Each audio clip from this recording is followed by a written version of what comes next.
We ask God, what is He doing now, and why do we do this? Man, I'm in so agreement with that, and I think part of what you're saying ties in what's missing, those ends that we're cutting off, which are really not even. I mean, they're the ends that also tie into everything else that we need. Is the issue of love and focusing on character. True. Yes. If we were to really, the church it cannot be seen as the very place where Jesus, He calls His people, He calls His home, He calls His Father's house, that is void of the love and the very essence of God. True statement. Very because that is what draws people. That is what connects us. That is what transforms. Very true statement. We have to get back to a point of loving each other, loving God. It's very simple. And people say, well, how do you do that? How do I show love is to give? We're not gonna do a whole seminar on love right now, but I just want to kind of we can talk about that in detail one day for real. But that's what love is. Love is unselfish. It is to give yourself, without reservation. Help me to love, Lord. I ain't there yet. You being honest. I was just like, when you read about people like Dr. King, you read about people like, you read the story of the Bible, how Jesus loved, how when people were bombing his house. You're right. Let me tell you, people were bombing his house, and I'm not going racial. This is about love. It's not racial. Mm-hmm. So in it, people were bombing his house, throwing bricks through the window. But yet he said, with a group of people that could have retaliated, please don't retaliate. We still want to follow the Christian way. We still want to follow the way. We still want to love. Mm-hmm. Saying to himself, Lord, help me not to be bitter. Help me not. He constantly prayed, Lord, please just help me not to be bitter. Please don't let the bitterness set up inside of my heart.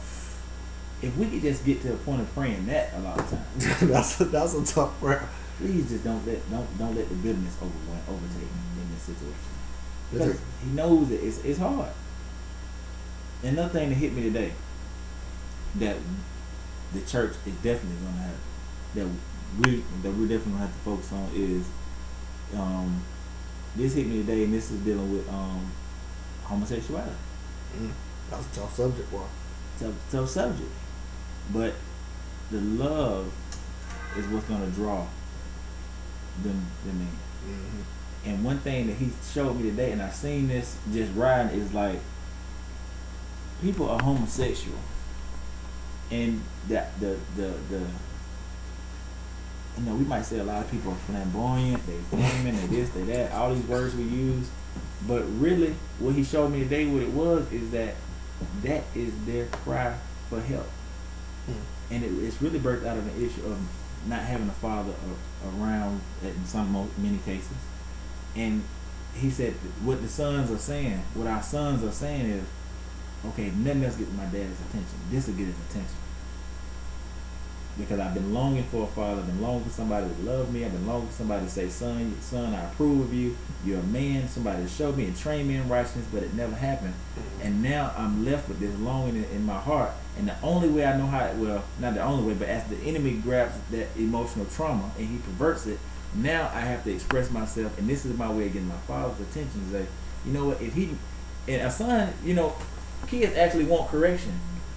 Correction shows you discipline. He discipline knows he loves. Yeah. Same with us. When we love our children, we're disciplining, right? So basically,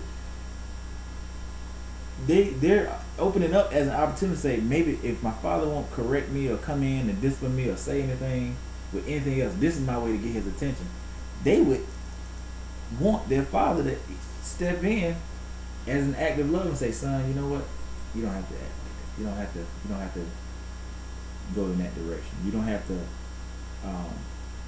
fulfill your emotional needs by taking up this alternative lifestyle that our culture says is acceptable. You don't have to do that.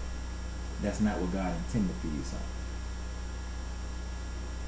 If our father, and this is happening, the hearts of the fathers are turning back to the children, and the hearts of the children are turning back to the fathers. It's happening.